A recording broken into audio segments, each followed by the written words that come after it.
Hello everybody on YouTube. So today I kind of just wanted to update you on the perfumes I've been kind of loving lately and wearing a lot of.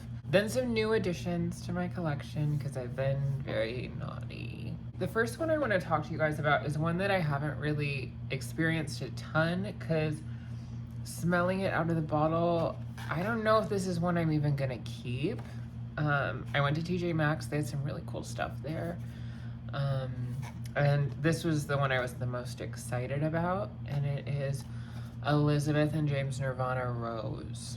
This is Mary-Kate and Ashley's perfume line, if I'm not mistaken, and a lot of the scents just seem not at all what you would expect from a celebrity perfume line, and almost kind of niche kind of vibes. They're edgier, weirder, a little bit more interesting, at least from what I've seen regarding them, and that certainly holds true with this one. I think it's cool. I really like it. I like it as an idea. I don't know if it's one that I would like for me to wear, but I will give it a chance still. This is the bottle. I think all of the bottles in the line look like this pretty much. It's really pretty. It's sort of like a red, and it has this just kind of like chic vintage quality. Okay, and then the scent of this, on here it says Rose de Mai, Vetiver, and Geranium. And I guess like I can see that. It's a very like deep, woody, earthy rose perfume. It's not very sweet at all. It feels like a man could easily wear this. It almost feels maybe like it leans a little bit more masculine than anything else. I think all of their perfumes are unisex. I'm not too sure. And I like it. I like this kind of rose, that kind of dark gothic rose that is very vintage for sure. It's certainly interesting. I think if I ever was in a mood where I just wanted people to stay away from me, leave me alone, I would wear this. And it's not like unpleasant or anything. I had my parents smell it and they think it smells sort of boozy, which I find interesting. I don't know if I really get that, but it's definitely cool. It makes me, I think of like a grandpa. This makes me kind of think of a grandpa. I think, and I dig that. Like, I don't know. I think like vintage men's cologne, I really like the smell of it. And I think it like smells just cool, like otherworldly and powerful. And this has some of that in it to me. Definitely wouldn't say it's a love. It doesn't sing to me, but I think it's pretty rad and I got it for a very good deal. I really want to try the other ones in this line. I have my cart on FragranceNet. It's just filled with samples of all of these fragrances. I really want to try Nirvana Black because that one just sounds intoxicating and I'm so curious about it. But this one's pretty rad. Not my favorite, but it's cool. And then this one is Yelling in Gold from Amika Lef. As you can see, I have like a pretty good dent already. I wear the crap out of this, and when I wear it, I do like 10 sprays. If not more. This one is just really pretty and just like an effortlessly beautiful scent. It's just kind of like a slightly tangy, creamy, tropical scent that smells very refined, but also really sexy, and it doesn't feel like you're trying too hard. It's definitely one that I would say if you want other people to smell it. Well, that's actually not true because I've been complimented on this after only doing like 6 sprays. But it is definitely one that it doesn't last a huge amount. It's not one I'm gonna smell on myself at the end of the day. Other people might, but I'm not gonna. This is one of those perfumes that I would even like to do like 2 sprays on the same spot when I wear it, so it can just push a little harder and last a little longer. If I was going out, I would probably do 3 sprays on the same spot, honestly. For its price, you know, that's definitely pushing it. And Mikolev, okay, this is a very pricey perfume. Why don't you last better? But for me, I still love it, and it definitely makes it a super easy reach. You know, if I'm going to work in the morning, I can pretty much bathe in this and feel pretty good about it. And know that I smell good, and know that it's not gonna like murder anybody. So yeah, that is Yelling in Gold by Emmy Clough. I would definitely recommend trying this out before buying it. This is, as gorgeous as it is, this is not a blind buy safe one, I don't think. Even though I think a lot of people would say it is, I don't think it is. But I do love it. The next one I want to talk to you guys about is one that I've been wearing to bed a lot lately, and that is Rosendo Matau number 5. This is a decant I got off of Scent Split, and I've had it since winter. This is so gorgeous. This is just like a really intoxicating, sweet amber scent. It's like this really rich, sweet, like sugary amber, and there is this sort of leathery, almost kind of the smell of tires a little bit. I used to say it smelled like burnt tires, which to me, I think the smell of burnt tires would be a lot more unpleasant. This is just really gorgeous and addictive and intoxicating. It's super sexy due to just how like mysterious it is. Like when you smell it, it's hard to really put your finger on what it is you're smelling. It just smells really, really nice. And this one is strong. You don't need to spray a lot, and it lasts super long. I spray this on before bed and I'll smell it in the morning. And it's just like very sweet and pretty. It's super cool. I'm definitely gonna get a full size of this. This is amazing for fall and winter, and I'm excited to get more wear out of it. It's one that I've never worn this to work, because it would just be scary. I don't know if I trust how that would go, but I definitely know I love it, and it is one I will get more wear out of. We'll see. Now that it's getting to be summer, I think I am gonna try this at night, like going out, and see how I feel about it in that context. But either way, I just know this is super gorgeous. Love it. Okay, the next one I want to talk to you guys about is one I've been really loving lately, and that is Pas Ce Soir from BDK. This is a recent purchase. I was able to get like $40 off of the original price, so I was like, oh, I need to do it, because I sampled it first. And I loved my sample. I got through the sample so fast. And this is just a really fruity, bright scent. It has this also kind of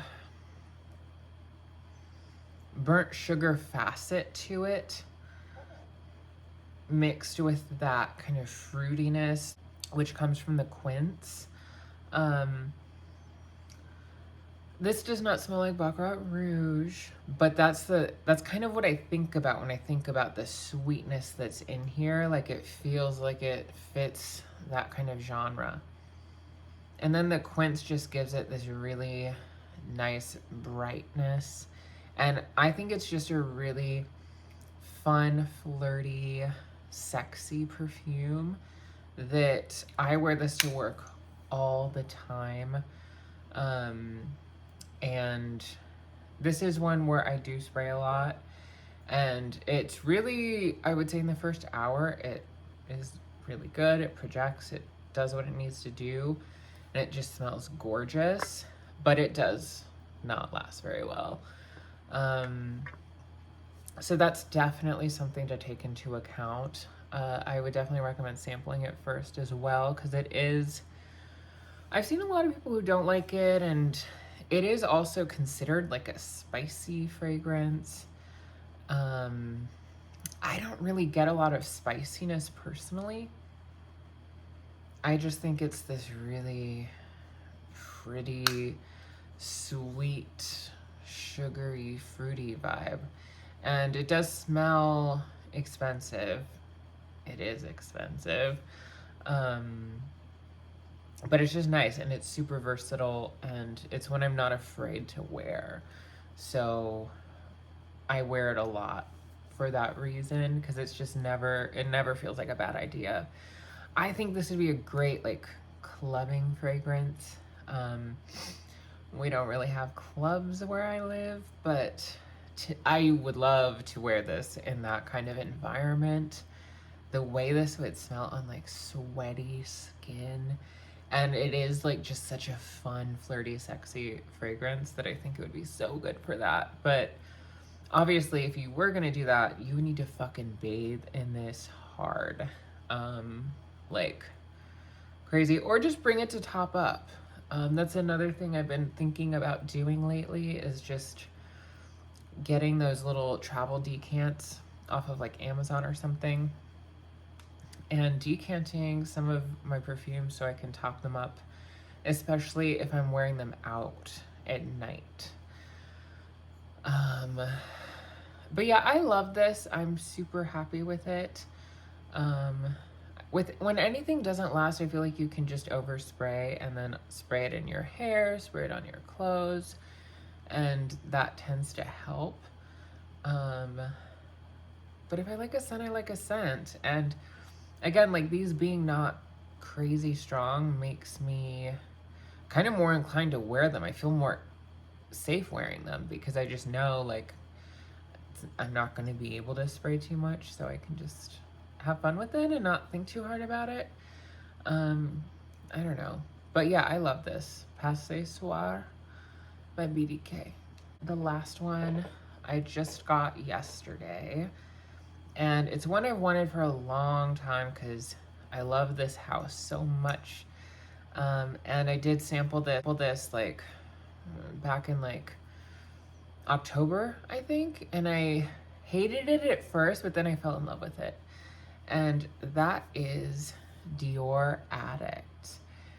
This is one that I was so eager and excited to try because I was in love with Hypnotic Poison by Dior. And this was also one that came out in that time frame. I think Hypnotic Poison was 1998 and this one was 2002. So it's kind of the same time period. They're similar. They're like sexy nighttime vanilla fragrances. They smell completely different. Hypnotic Poison is like a very creamy, kind of almost like Play-Doh-y vanilla. It's just unreal. Oh, I love it. And then this one is a much more greener floral vanilla. And it's very, yeah, the greenness really comes through. This is a green floral vanilla if there ever was one. This is what I always think about when I think of that kind of perfume. And it's really, really pretty. It's powdery for sure.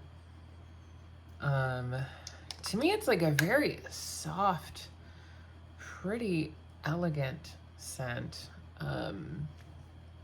I see people say like, this is so heavy, this is so strong, that it isn't one you would want to wear in the summer.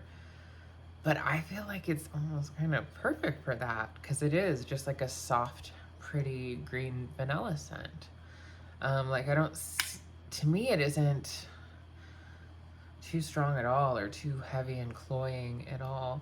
But I do find, because I hear so many people say that, I'm scared to wear this during the day. I'm scared to wear it to work. Even though I had my coworkers smell it on a blotter, and they thought it was really soft and really pretty, and it seemed like something that it wouldn't be that big of a deal to wear. But yeah, I think this is really gorgeous and just like a kind of a classy kind of sexy. It's very smooth and just like slinky, like it makes me think of like being in a satin dress and just having your shit together, like feeling kind of powerful but soft and feminine and beautiful, like that's definitely the vibe I get from it, and it's just super stunning. And there's nothing like this in my collection, and I'm super excited to have it because I definitely think this will be one I will wear a lot during at night and just in general. It definitely does last, that for sure. I can say, like, it lasts really well. It is strong, but the scent itself doesn't feel strong, if that makes sense. Like, it's like a very soft scent that's strong, like, because it projects and lasts. So yeah, I don't know, it's very interesting. I really like this one. Again, this is not a safe blind buy because I think the reason I didn't like it at first is because I was expecting it to be very vanilla-y, and I don't think I'd smelled a lot of green vanillas before, so it just kind of threw me for a loop a little bit and wasn't what I expected. But then the more time I spent with the sample I had and knowing what it was, then it made me able to kind of really appreciate it and love it. And yeah, this is gorgeous. I'm super excited to get some use out of it. So yeah, that is Dior Addict. And yeah, that is it. Those are the perfumes I have been reaching for the most lately these past few weeks. And then obviously a few recent purchases. The Nirvana Rose I've not worn at all. What have you guys been wearing lately? Is there anything that you've really hated or really loved? Let me know, and I hope you have a good day. Thanks for watching. Bye.